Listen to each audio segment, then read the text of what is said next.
welcome to Tea with Tao. This time I'm featuring my good friend Leo Xia. I'm really excited to feature him because he is an amazing artist. He's a singer. I wanted to talk a little bit about just our culture, our heritage, and what it means to really have tea. Having tea in Chinese culture is very much a pastime. When I went to China, every day I was going to tea. I was gonna say, tea time is a lot about really slowing down. For me, it's just like, just taking a moment. I love that. Yeah. All this conscious creation. A lot of that gets to be done from a place of really knowing yourself, right? Authenticity. Yeah. And we've obviously done our work, and we've been through a self-development program together. How much healing, or how much of let's say work that you had to kind of do on yourself to really channel that authenticity, to channel that voice? So the last album I wrote, it was after my grandma had passed. And she was the one that taught me Chinese growing up. Like in Beijing, she'd drive out from the middle of the city out to the suburbs where we were to make sure I didn't lose my culture. Oh, wow. That was really important to her, So when she passed away, it felt like this anchor in my life had just been ripped away. And I remember when I found out she passed, literally on a group chat, my family group chat, and feeling like I already wasn't in a good place in life, but it made my numbness just go even deeper. I remember not even crying for that first week after I found out. I just didn't know. At that point, I was so out of touch with my emotions that I was just like, I don't know how to process this.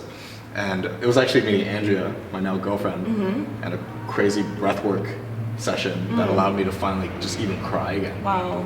And I realized I wrote this whole album about my grandma and this album about family and grief and loss, kind of from this Chinese American perspective. But the creative process itself actually didn't bring me much healing. It was just a reflection of exactly where I was at the time, and it's beautiful. I'm happy with the art I created from it, but it took deeper intentional work to actually heal it. Right. Where I thought before, art's therapy, right? Right. I can dance it out and release trauma. I can sing it out and release trauma. And now I'm seeing unless that's being directed in a really intentional way, it's just a reflection. I don't know if you feel that way about dance too. Of course, actually, and it resonates because it's almost like a drug. I literally refer to dance as my drug sometimes. So it's interesting that you're saying that, because you're right. Sometimes we can just use it as a this is fun, but there's still so much deeper work to be done that you can't fully transform or move forward or really create from an empty canvas until you've gone there.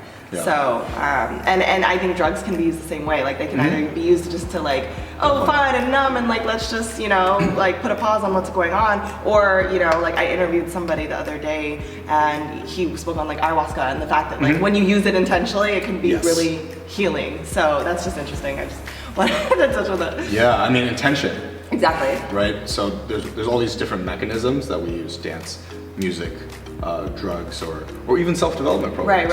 Right. Even a self-development program, I think, with not the right intention or willingness to go to a certain place of vulnerability, it's just you're paying money to stand in a room and say things, and it's not going to create deep change. So true. Yeah. So, I know you took your journey not too long ago, about a year ago, right? About a year ago. With the self-development and transformation. And then, is that when it led you into your entrepreneurship and creating your own business, or was it before that? It was, so actually when I was in the program itself, I came out and that was instantly back into music. Okay. Because that's when my group, we got signed.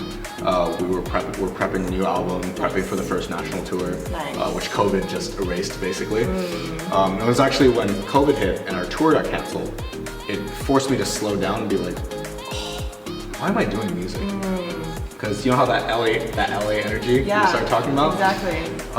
Because our agent would send us to these events, yo, you're VIP, just go in there and network. And I remember we just do all these events just to network, and my intention wasn't in a certain place. I was just kind of whoa, this is hype. This feels like I'm moving up. Exactly. It feels like I'm doing things. It feels like I'm closer to celebrity or whatever that is. But when it was all taken away, I just felt empty. So it was actually first half of quarantine was super rough for me. Yeah, so second half of quarantine, that's when we linked up again. because it was through staffing Exactly. for the self-development program. That's when I found like, oh my God, like I want to be of service to people. Wow. Like I can't, this isn't a negotiable aspect of my life anymore. Wow. Yeah. Because when I'm just focused on music, it's very like, yeah, come to my show, buy my merch, you know, watch my video. It's just like taking, you know. And not that there's anything wrong with that inherently. It was, my life was just super out of balance because I wasn't giving enough just to have, I think of like yin yang, right? Yeah. It takes that balance, and I was super off balance. Right, and then the culture of like doing music and being an artist in LA is very much that. So I think there's a place where it could be both, but probably like you said, if you're wrapped into like what an agent wants and like what, you know, that scene is in LA, it can be very draining because you're just giving and doing these things that are not actually, you know, serving like both sides. Yeah, and even to take responsibility, it's not like, I'm not like blaming LA, I'm not blaming that scene. Again, it's attention, right? Like my intention coming in wasn't clear enough. Got it.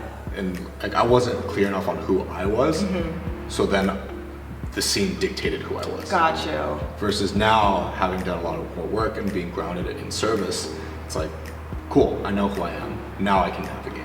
Awesome. Versus just being swept along. I didn't realize you choosing to do like the entrepreneurship and the work to help heal men was so recently, or I didn't realize it happened right when we were coaching together.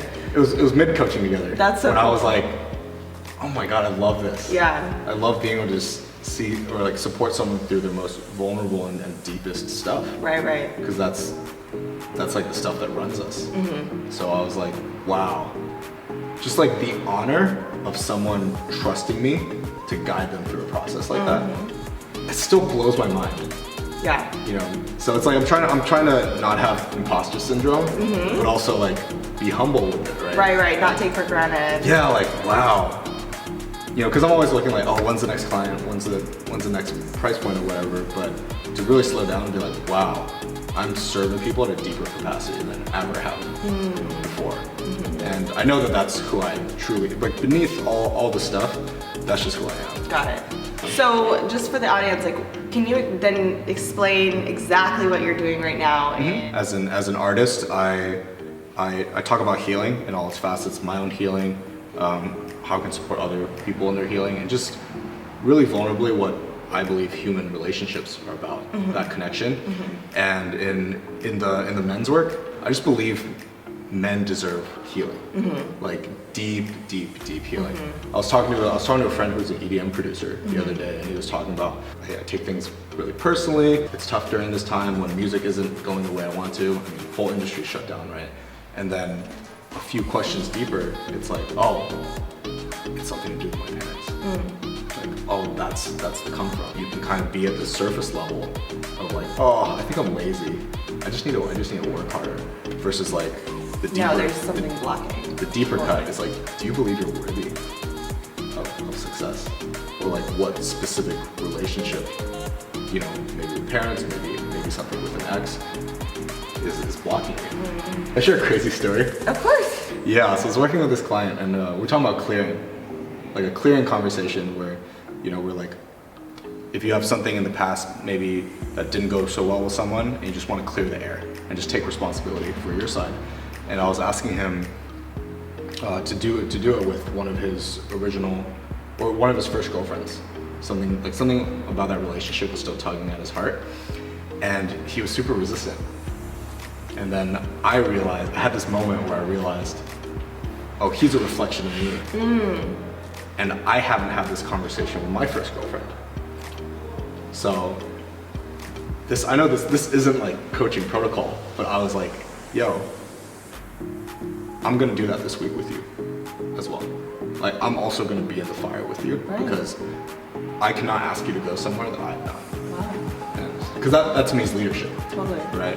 So we ended up both having that conversation that week, and we came together, and it was magical. Yeah. And then me having just moved in with my girlfriend this week, it was just perfect timing that the universe gave that to me. Because it was like, yeah, Leo, if you're gonna move in with your girlfriend and really go to this next level of your relationship, you gotta clear that old stuff out. Got it. You gotta really face it.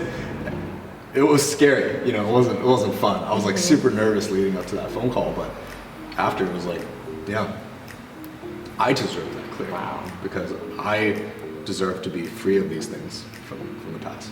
I've been really touched by working with you just because you are a reflection of me understanding who I am. I remember you've asked me about like my Chinese name, and you have just reminded me that this self-development work is also like much about the being, which is very much, like you said, it's part of our culture, whereas American culture is so much about doing. So just coming home is what you mentioned to me, of like doing this work, and so that really resonated with me. So I looked up your name, your last name, and it is like one of the original dynasties of China. So just kind of to wrap it up, like what does that mean to you? Yeah, I'll share another crazy story. Okay. So my aunt did some like digging on my family side. So apparently my great-grandfather's uncle, he was in the States in the late 1800s. And he was the first Chinese person ever to have published literature in English. Wow. It's just so humbling to know that you can be included in that, or that you have that association or that attachment to that. And I think that's just something that we forget.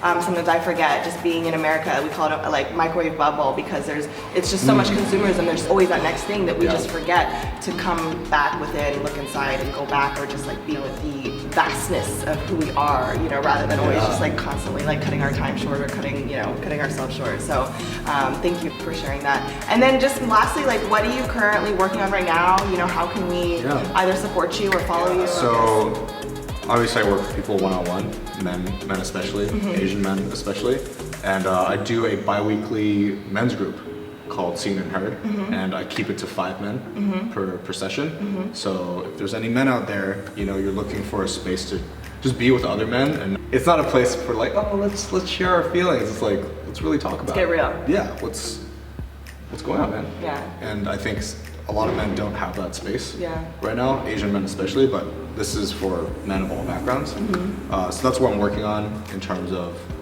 my men's work, how I'm creating spaces for that. Actually, for my own music, I'm currently going through a rebrand. Okay. So that's kind of on the low right now. So we're gonna keep that low key for now. Okay, gotcha. But yeah, for my group Night Market, we've been sitting on this album that we were supposed to tour with back in May. So we're actually now just getting back together, figure out how to release the album, you know, how to put this thing out into the world in the best way. So look out for that. If you want to follow us, we're at _Night Market _NITEMRKT. Got you. Yeah. So you're not like an individual artist, you are with a band. That's how you're branded. It's both right now. It's both. Okay, gotcha. Yeah, but for the individual stuff, it's like rebranding. Got it. Yeah. Figuring out new sound, new all this. So that's kind of underground right now. That's great though, because timing-wise, a reflection in quarantine, and then like you said, all the work that you've been doing. So I just appreciate you and your presence and who you are. So. Thank you. Yes. Cheers. Tea with Tao. Tea with Tao. This has been another episode. Thank you guys again.